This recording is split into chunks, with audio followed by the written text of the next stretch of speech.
Nik uste dut ez duzula galdera aldatu. Niretzako gai hontan galdera bakarra da. Eta da, bueno, liburugintza edo literaturgintza edo nahi dan gintza delako horretan, nola juzgatu behar dugu Durango eta Durango aparte zer dago. Eta orduan, niri iruditzen zait, liburugintza eta alegia sorkuntza literarioaren, liburugintzan sartzen dira testu liburuak ere. Eta hori hortaz ez gea ari uste dut hemen, ezta? Baina beste sorkuntza horretan, nik uste sorkuntzaren euskarria eta gehien arriskatzen dutenak argitaletxea diela. Orduan, nik uste dut, bai Durango eta bai Durango ez diren gainerako neurri, liburugintzari laguntzeko neurri guztiak, egon beharko lukete, argitaletxeak diren industria oinarrizko horren sendotzerako. Eta gero, horren barruan, nik ez dut, ni konforme nago, euskal hori hainbeste tokitan agertzen da, niretzako praktikamente, ni txiste bat iruditzen zait diskusio hori egia esan, ez? Orduan, Albert Daniak egin ditzala euskerazko liburugintzai dagokion bere partea, egiten duen bezala, baina egin dezala erderazko gure kulturaren jasotzea, eta nik uste dut hori dela. Durangok laguntzen die argitaletxeei sendoago izaten? Ne ustez ez. Bai, laguntzen die bizirauten. Baina bizirautea ez da sendotzea. Azkenean nik uste kakoa hor dagoela. Hau da, eta hortan seguruenik erakunde publikoetatik ez da gehiagi asmatu, ez bakarrik editorialen munduan, ez da ere zine produkzioan eta beste sektore askotan ere, ez hau da nola sortu, benetan azpiegitura industrial bat, poliki bere kargu eta bere karguz bizi daitekena. Ze gero askotan gertatzen da nik adibide bezala eta badakit adibide guztiak hankamotz izaten direla eta hau ere bai. Baina begiratzen baldin badugu adibidez beste literatura mota oso minoritarioak direnak. Adibidez olerkaria eta olerkia. Munduan oso olerki liburu oso gutxi saltzen dira. Baina horregatikan olerki liburuak publikatzen dira eta ez gutxi. Normalean zer gertatzen da. Badagoela sektore industrial bat argitalpenetan, eta horiek bere burua autosubvenzionatu egiten dutela neurri batean. Hau da, dirua irabazten dute bestsellerrak eta abar salduaz, eta gero, bere ofizioz, bokazioz, gogoz eta ilusioz, sektore txiki batzuk minoritarioak direnak badauzkate, kosto gehiago dutena, baina eutsitzen dituztenak interesatzen zaielako. Baina horretarako behar da industria base zabal bat, eta hori da asmatzen ez dena gauza guzti hauetan, baina hori ere ez da asmatuko euskal hitzaren purismoari jarraiki gauzak guzti zisten baldin badira. Barkatu, Jose, baina askotan ez gara konturatzen Durangoko azokak berak publikoaren egitura baldintzatu egiten duela. Hau da, Durangoko azokak badu ondorio perverso edo bat, eta izango litzateke salerosketa ritualizatu egiten dela. Eta gero, merkatu batean salerosketa ritualizatzen baldin bada, ez dago merkatuarekin aurrera egiterik. Gauza litzateke urtero liburu bat erostea, salduena dena, segurazki, eta Durangon bertan erostea. Eta horrelakoak gertatzen dira, niri Durangoko azokari buruz pentsatzen duenean berehala etortzen zait burura, segurazki ikusi duzuen pelikula bat, Atrapado en el pasado, marmotaren eguna ospatzen dena, eta egun hori errepikatu egiten da behin da berriz. Ritual bat bihurtu delako. Ritualak merkatuaren kontra egiten du, beste logika jarraitzen duelako, eta horrek nik uste baldintzatzen duela ez bakarrik Durango, izik eta publikoaren egitura bera ere. Ni kilometroen eta ibilaldiaren eta horien tankera gerozta handiago hartzen dut Durangoari. Bai, baina horritona nik uste dut gerozta gehi urtetik urtera gutxiago direla benetako liburu konsumitzaile, euskerazko liburu konsumitzaile gerozta ohikoak, herritotik kanpo direnak, Durangora liburu geroztea. Nere ingurun, uste dut denok utzi diotela Durango liburu erosteari. Besteak beste, dendan deskonto handiago egiten dutelako. Baina, eta hor joaten da, nere inguruan bizi diren liburugintza eta gainako guztiek bosta jola dion jendea, Durangora jun beharra dago. Eta gaina enteatzen badia, zu daukazun klitxea, eta nola? Ez duzu jun behar Durangora. Amarren apatu behar da. Uzteko amarren apatu behar da. Eta da pixka, aldo hortatik uste, ritualizazio hori dala, parte bat, aztertu beharko litzake.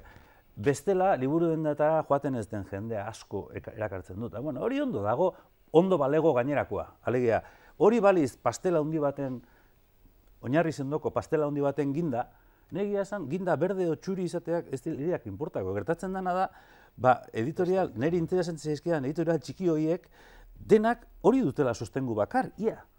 Hori dago gaizki. Hori diskutitu behar da, eta ez gainerako, ez dakit, iaz ere argiako urtekarian sortu zen polemika bat, Euskadi sarien inguruan, eta zaten baino, ze txorakeria da hori? Ze konponduko du sari batzuk ondo gaizki jarrita, hori balin bada, liburu bintzaren adarraren puntaren punta. Eta hori dela eta lau hilabete, benga, irainkat, nik ez dut ez ulertzen. Jarraian ondo iritze bali mazaize, pilpilen daun gai batean inguruan arituko gehan. Zer esan handia eman du, eta oraindik ere ematen ari da Xabier Silveirak idatzi duen alasotxo nelbul eleberria. Silveira bertsolaria da, euskaraz badaki, baina eztabaida sortu da batez ere gazteleraz idatzi duelako. Zein iritzi duzu horren inguruan esaterako itxaso? Nik uste eta lehen hitz egin duzen guztiakin, agian nik badut oraindik sentsazio hori, bazuk esan duzun bezala, anormaltasun egoera bada, eta beraz anormaltasun egoera bada. Ez dugu jokatu beste dozen hizkuntzako literatura saltzen ariko bagina bezala azoka batean. Niretzako hor militantzia zati bat badago. Eta orduan, euskaraz egiteak badu garrantzia bat, niri ez dit balio argitaletxe batek argitaratzea 2 euskaraz eta 5 gazteleraz Durangorako. Min ematen dit. Agian oraindik pasabarko zait epoka hori horrek ez diala min emango. Eta Silveirarenak min eman dit. Egia esan ikenekin ez da gaztelera zela duela gutxira arte, nekien Silveirak atera zuela liburu bat, bukatu zen, ni Durangora jo nintzen erako larun batean etzegoen, eta bale, eta listo, nuen erosteko asmorik ere, eta ero jakin nuen gaztelera zela, eta harritu ninduen. Eta jendearekin ez da baidatzen, eta badakizu itxaso, badagoela jendea ez dakiena gazteleraz Euskal Herrian. Ahi ba, ez dakien euskeraz Euskal Herrian. Ahi ba, gazteleraz ez dakienik ere badago. Esan nahi dut, Silveira lesakarra da, gertuago dauzka Sarako euskaldunak, Barakaldoko eralduna, baina esan nahi dut, zergatik egin du, hain lasai, gazteleraz liburua, eta denek zaten dugu egia da, jendeak ez daki euskeraz Euskal Herrian. Bale, baina gazteleraz ez dakitenak ere badaude, eta horiek zer. Orduan, hegoaldeko azoka da, edo ez da, eta nik ez nago batera do Silveirak egin duenarekin, baina... Okurrute zaidan gauza bakarra da, ez dakit, ez dut Silveira ezagutzen, eta ez dakit bere nondik norakoa, eta beste ezer ere ez dakit, baina norbaitek lesakakoa izan arren, pentsa dezake Barakaldokoa berari gertuago zaizkiola Sarakoak baino. Eta hori ere sentitzea guztiz libre izan beharko luke gure artean, eta batek euskara eta erdera baldin badaki, bakoitzak bere militantziz jakingo du zeri eskaini behar dion, baina otu baldin bazaio eta bere gogoz egin baldin badu, inor behartu gabe erderaz edo gazteleraz idaztera, bedi eta punto, eta bestela pentsatzen duenak eta euskaraz bakarrik egin behar duela pentsatzen duenak egin beza, eta bere garailean izan ziren, Joserak oso ondo dakien bezala, editorialen munduan ere, euskaraz bakarrik publikatzen baldin bada, sartu behar da Euskal Editoren elkartean, eta ez dakizer eta badakizer. Bueno, horrela pentsatzen duenik baldin badago, bego, baina bestela pentsatzen duenak ere errespetatu ditzagun, besterik gabe, punto. Ni banago zentzu hortan, nahi Silveira gazteleraz argitaratzak min ematen dit, ena euskal gai bat argitaratzea gazteleraz, berak ikusiko du nola egiten duen. Askatasun osoa du. Askatasuna, ni Silveira ezautzen dut, eta estimature bai, eta nik uste dut enfokea balitz, nahi Silveirak esaten badit, bai, eske erderaz idatzita gehiago salduko, orduan moskeatuko naiz, baina ez euskalangatik, bere zekenkeriagatik moskeatuko nintzake, ez? Oain, nik uste dut, persona bakoitzak, eta Silveirak jatorri, naizta lesakarra izan, jatorri kanpotarra du, konsideratu balin badu bizipen hoiek kontatu nahi zituela, beteago zaizkiola erderaz, nik uste dut hori dela enfokea, eta Silveirak egiten du bere kontribuzioa. Orduan, zergatik izan behar du bersolaria dan batek liburu bat erderaz idazten duelako, txikiteoa beste lanik egin ez duen beste bat, baino traidoreago. Hori da nik ulertze ez detana. Eta, bueno, gainera Silveira bat, baina gauza bera esan dia Mariasun Landari buruz. Eta horrek esan edu, bona izue, noa zoazte. Nora zoazte horrekin. Ni Barcelonan ikasi nun, eta han polemika bat egon zen, garai batean, Serratekin. Jode, batzuk, lehengo Machadona edo batea zuen erderaz, no. Baina ez alditu bat disko edarrak egin katalanez. Eta bizipen batzuk nahiago baditu erderaz, zein geha gu ezer egin ez dugunok ari zerbait esateko, zeren izenean? Hemen ere, gertatu zen musika talde bategaz, berak lehengo disko atera zuen euskeraz, eta itzelesko tiroia izan zuen, eta urten zean kanpora joten, eta holan, eta bigarren diskoa gazteleraz atara, eta kruzifikaun zuten talde hori. Ezen hil egin zen talde hori. Kritika gainera bota zitzaion, eta gara zorrotzegiak igual gauza horrekin. Hanik sentitzen du zorrotza izango, nahi zen. Askotan, izatearen eta hitz egitearen artean nolaiteko erlazio oso esentzialista bat egiten dugulako. Nik proposatu nioke Silveirari edo edozeini egun batean euskera defendatu dezala gazteleraz eta hurrengo egunean gaztelera defendatu dezala euskeraz. Kontua hori da ez, besteren eta bestela, zuk esan duzun bezala, zuk esan duzun horren atzetik, errespetu oso esate dizut, badago nolabaiteko ideia bat, Silveira misiolari bat, ero den ideia bat, ez, euskeraren misiolaria, eta, bueno, nik uste hori hautsi egin behar dela. Hitz egitearen eta hitzatearen arteko erlazioa nik uste askoz ere komplexuagoa da. Hain zuzen ere, komplexua da, herri honek bizi duen egoera politikoan. Eta horrek dinamikoago egiten du eta komplexuago egiten du. Eta nik zu proposatzen duzun hori niri iruditzen zait nahiko, ez dakit nola esango. Nik inpresioa daukat ez dakit, ez dugula ondo enfokatu puntu hau. Arazoa ez baita Silveirak nola idazten duen edo Serratek nola kantatzen duen. Silveirak egin dezake nahi duena, gazteraz edo inglesez idaz dezake eta inok ez dio konturik eskatu behar, ez dio eskatzen horregatik. Ez dio nik dakidala Silveirari inok planteatu traidorea denik. Kritikak egin dira beste zentzu batean, hain justu ere. Eta nik uste desenfokea hor dagola, ez da gure debatean. Kontua da, beste hau ez, zer behar da euskal sistema literario bat ziurtatzeko? Zer behar da?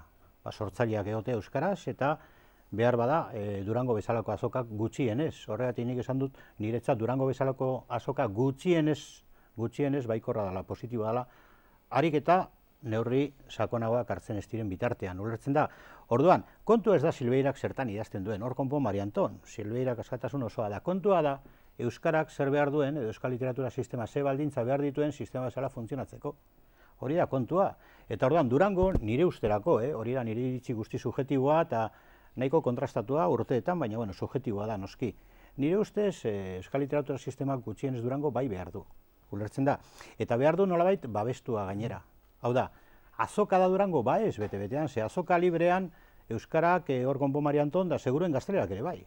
Hor, inglesa sartuko litzake, azoka bere libre horretan utzita ez da, eta seguruen ezabatu egingo lituzke euskara eta gaztelera seguruen denpora baten ez. Mentza frantzesek eska hori daukate. Orduan, Durango zer da, ba, nik uste dut, oraindik ere ez daukan sistema baten alderantz doan neurri bada, Durango euskal literatura sistemarentzako. Sistema bat. Provisionala behin-behinekoa, klaro, sistema horretan interferentziak lehen aipatu ditut, sartzen badituzu, frontalki sartzen badituzu, eta asko sartzen badituzu, hor perturbazioa sortzen dira. Ordan, Silveiraren liburuak zer egin du Durangon perturbazioa sortu nire usterako, edo eta beste horren perturbazioa sortzen du, baina ez Silveirak idatzi duelako, librea da, eta idaz dezake, eta saldu bere sisteman, zorionez gaztelerarentzako nik uste gaztelar literaturaren sistema oso indartsua dela. Oso indartsua da, eta Silveirak... Nik gehiago nahiko nuke enfokatu hortik, ulertzen da? Sistemen ikuspegitik, Gauza guzti horiek praktikan onar ditzazket danak, eta ez daukat eragozpen gehiagirikan, bakarrik jabetzen baldin bagera hasieran esan dedan zerbait. Durango ez da ekosistema natural bat, baizik eta da zainketa intensiboetako ekosistema bat.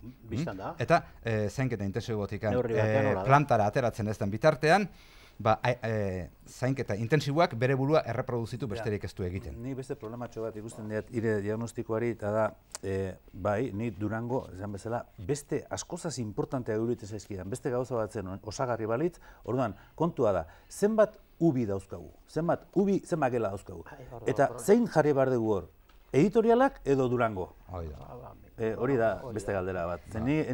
Nuke landatuko... Galdera horren erantzuna da editorialak. Eta hirugarrena, Joserra, zer behar dugu ubitik ateratzeko? Hori da, nire benetako kezka hori da, zer behar dugu? Beste kultur politika bat, garbiazkoa, irizpide garbi eta argi eta komplejo gabekoa. Baina ubian dauden gaizoak hilez, ulertzen duzu, bitartean horretik dio nik gutxienez Durango. Ubian dauden gaizoak hilez, gaizoak hiltzen baitu hor, konpon. Esan edut, ja ez dugu behar ez ubirik, ez ospitalik. Beno, gaurkoz denbora gortu zaigu, minutuak egan egin digute. Mila esker Seiro gure artean izateagatik, zuri ere ikusentzule, eskerrik asko gure artean izateagatik, eta besterik ez gaurkoz datorren astean, hementsi izango gaituzue, leku berean eta ordu berean bien bitartean ondo izan.